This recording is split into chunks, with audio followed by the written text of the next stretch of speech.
안녕하세요. 세숙TV 이하나 세무사입니다. 사업주분들 뿐만 아니라 프리랜서분들 그리고 근로소득자분들 모두 다 세금 신고를 하게 돼 있잖아요. 그래서 세금을 신고하고 납부까지 하게 되는데 요새 되게 핫하게 떠오르는 게 세금을 환급받을 수 있다. 이제 그런 어플들도 생기고 환급금을 확인해라, 조회해라 이런 것들 얘기가 많이 돌더라고요. 그래서 오늘은 이제 우리가 그러면 그 부당하게 더 낸 세금을 돌려받는 과정이나 방법 그리고 이제 그런 것들에 대한 또 함정도 있거든요. 그래서 그런 것들 위주로 한번 이야기해 보려고 합니다. 아무래도 사람이 하는 일이다 보니까 사실은 이렇게 신고하다가 굉장히 이제 실수로 잘못 신고하는 경우도 빈번히 발생하고 있는 게 사실이에요. 이제 모든 이제 세금이 신고하는 세금 그리고 고지되는 세금 이렇게 돼 있는데 신고하는 세금에 있어서는 당연히 우리가 자진해서 신고하는 거다 보니까 실수가 발생할 수 있겠죠. 이제 그런 부분들을 바로 잡는 거 그거를 바로 수정신고나 경정청구라는 용어를 쓰는데요. 그러면 과연 수정신고와 경정청구의 차이는 무엇이냐? 이제 그거를 되게 여쭤보시는 분들이 많아요. 수정신고는 사실 되게 쉽잖아요, 용어가. 그렇지만 경정청구라는 용어는 조금 일반 납세자분들이 받아들이기 조금 어렵게 느껴질 수 있는데 한마디로 말씀드리면 사실 세금을 바로 잡는다는 의미는 같아요. 다만 용어를 다르게 쓰는 이유 중에 하나는 수정신고라는 걸 먼저 말씀을 드리면 수정신고는 내가 과소하게 낸 세금에 대해서 더 많이 내는 거 그거를 수정신고라고 하고요. 경정청구라는 용어는 내가 과다하게 납부한 세금을 돌려받는다는 의미에서 경정청구라는 용어를 쓰게 되는데요. 그러니까 의미는 같겠죠. 내가 잘못 낸 세금 아니면 잘못 덜 낸 세금을 바로잡는 것 그런 의미에 있어서 두 용어는 같다고 보시면 되고 그래서 저도 만약에 이제 경정청구에 관한 이야기를 할 때도 그냥 수정신고라고 통틀어서 써서 말씀드리긴 하는데요. 그러면 이 두 가지에 대한 차이점들이 분명히 존재하기 때문에 한번 또 설명을 해보도록 하겠습니다.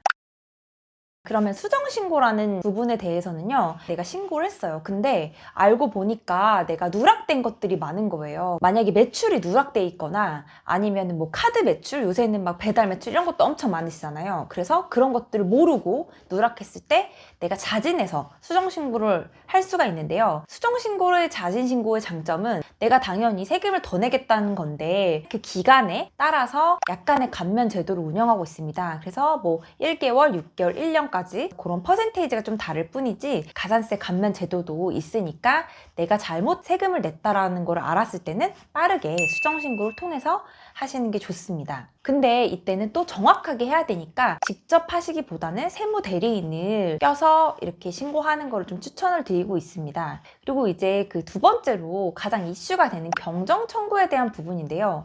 경정청구야말로 바로 납세자의 입장에서 바라보는 거죠. 그러니까 내가 세금을 냈는데 그게 더 낸 거예요. 내가 원래 내야 될 세금보다 더 냈기 때문에 돌려달라고 청구하는 방식인데요.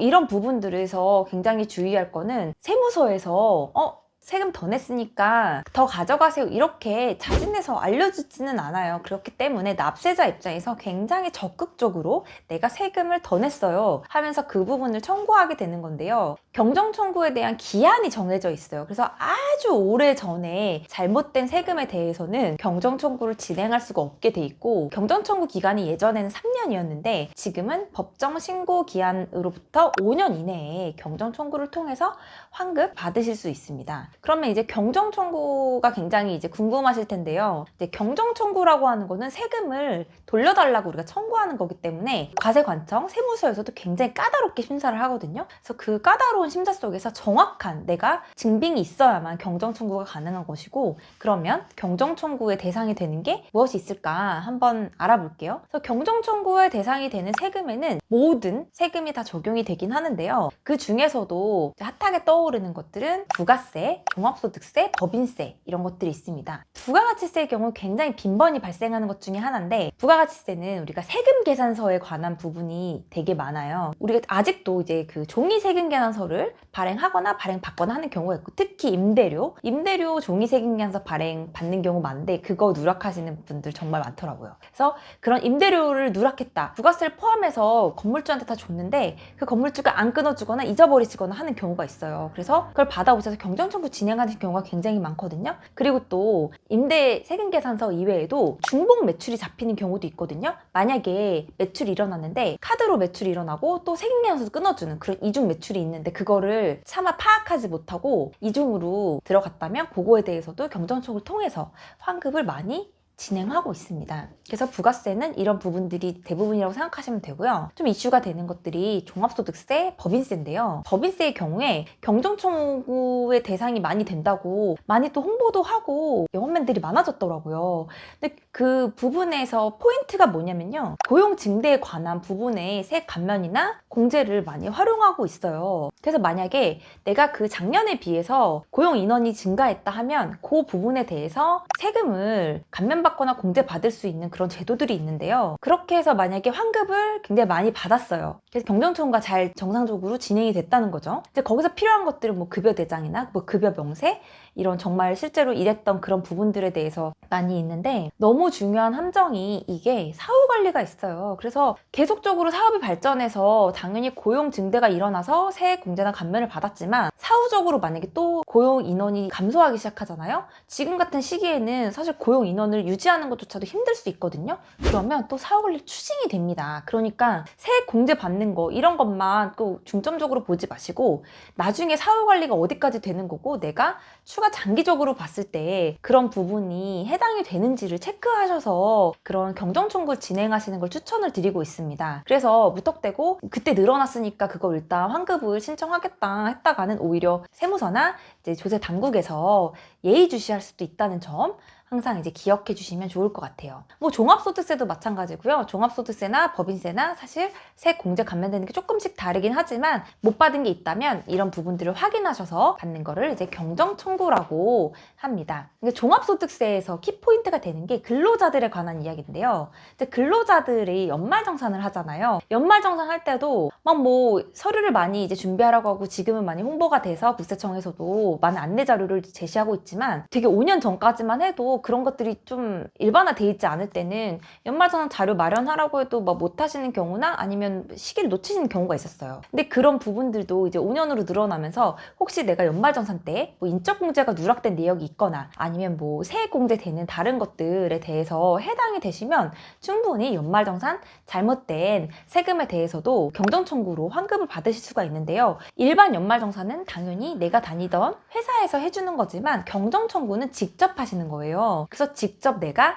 적극적으로 홈택스에 들어가서 하신다거나 아니면은 세무 대리인을 찾으셔서 하셔야 되는데 이때에도 까다롭게 보기 때문에 만약에 이런 내용들이 입증이 제대로 되지 않는다면 경정청구 할 때 주의하셔야 되는 부분 중에 하나고요. 증여세 같은 경우도 경정청구 제도가 있었는데요.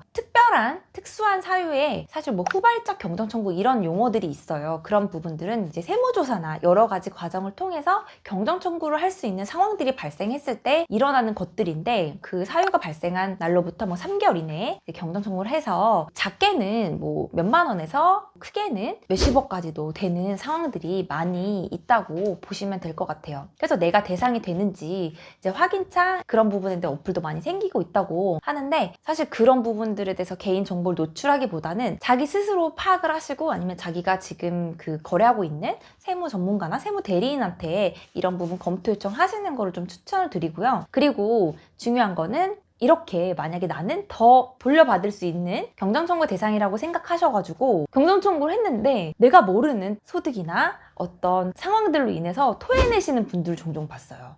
그러니까 나는 내가 돌려받을 수 있을 거라고만 생각을 한 거죠. 근데 만약에 어플 같은 거 이용했을 때 그런 부분을 100% 반영해서 해주는 게 아니기 때문에 그런 부분을 피해보시는 분들이 종종 제 주변에 요새 생기더라고요. 그러니까 이제 그런 자기의 상황이나 이런 부분을 구체적으로 알아야 된다는 게 되게 중요하고요. 세무서에서 환급을 그냥 해주진 않겠죠. 당연히 꼼꼼하고 면밀한 검토를 통해서 해주는 거기 때문에 무턱대고 나 이거 한번 해볼까? 라는 그런 심정으로 하시기보다는 적극적으로 꼼꼼한 증빙이나 이런 걸 통해서 내가 작성을 하더라도 내가 알고 있는 뭐 세무사나 아니면 내가 쓰고 있는 세무 대리인한테 한번 검토를 받으셔서 진행하시는 거를 적극적으로 추천을 드립니다. 그래서 수정신고나 경정청구나 아까 앞서 말씀드렸지만 내용은 같다. 본질은 같지만 용어의 차이고, 이제 과소하게 신고해서 더 납부해야 되는 거 수정신고, 그리고 과다하게 납부한 세금이라서 더 돌려받는 거를 경정청구. 이제 이렇게 길이 좀 다를 뿐이다 생각하시면 될 것 같고요. 부당하게 많이 내신 분들, 실수로 많이 내신 분들 상당히 많으세요. 그러니까 내가 요 요건에 해당하는지 잘 체크하셔서 만약에 내가 더 많이 낸 세금이라면 반드시 돌려받으시길 바라겠습니다. 오늘 영상은 여기까지 하도록 하겠습니다. 감사합니다.